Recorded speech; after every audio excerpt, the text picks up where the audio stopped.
अमरावती शहरातील अत्यंत महत्त्वाचा वर्दळीचा नवाते चौक हा अपघातांना आव्हान देत आहे। काही दिवसांआधीच सिमेंटचा रस्ता तयार झाल्यामुळे वाहनांचा वेग वाढला आहे। मात्र गुळगुळीत रस्त्यावर चालणारे वेगवान वाहन हे नियंत्रणात येत नाही व त्यामुळे अनेक अपघात होत आहे। विशेष म्हणजे नवाते चौकात 4 रस्ते एकत्र येत असल्यामुळे आजूबाजूच्या रस्त्यांवर वाहने अचानक समोरासमोर येतात व गतीमुळे अपघात घडतात।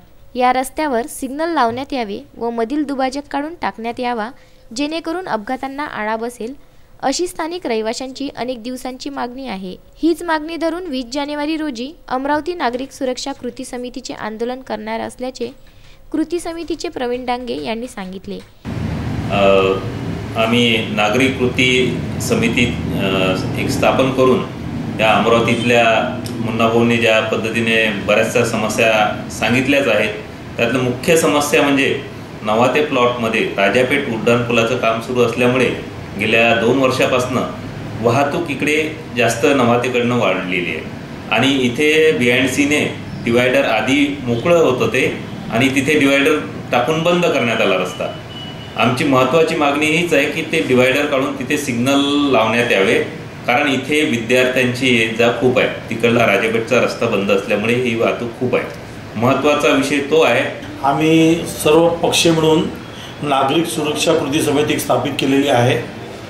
याच्या मागची भूमिका अशी आहे की मागच्या 5 वर्षापासून अमरावती शहरामध्ये विकासाच्या नावावर सिमेंट रस्त्याचे कॉन्क्रीटचे काम, कुठे खोदकाम, कुठे केबलचे काम, तर कुठे जीवन प्राधिकरणचं काम आणि अतिमहत्त्वाचं म्हणजे राजापेठ आरोबीचं काम, राजापेठ उड्डाणपुलाचं काम या मागच्या 5 वर्षापासून सुरू आहे। आणि जसं की राजापेठ आरोबीचं काम सुरू असताना तेव्हा तत्कालीन आयुक्तांनी म्हटलं होतं की भाई 18 महिन्यात हे काम पूर्ण होऊन जाईल, परंतु आज 5 वर्ष झाले तरी त्या कामाचं काम सुरूच आहे। अजून किती कालावधी लागेल याची काही गॅरंटी नाही आहे।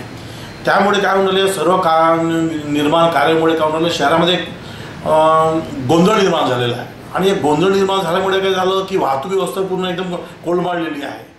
त्यामुळे घरून माणूस जेव्हा नागरिक यावेळी माजी नगरसेवक मुन्ना राठोड, अमीर जवंजाळसह अनेक पदाधिकारी व कार्यकर्ते यावेळी उपस्थित होते।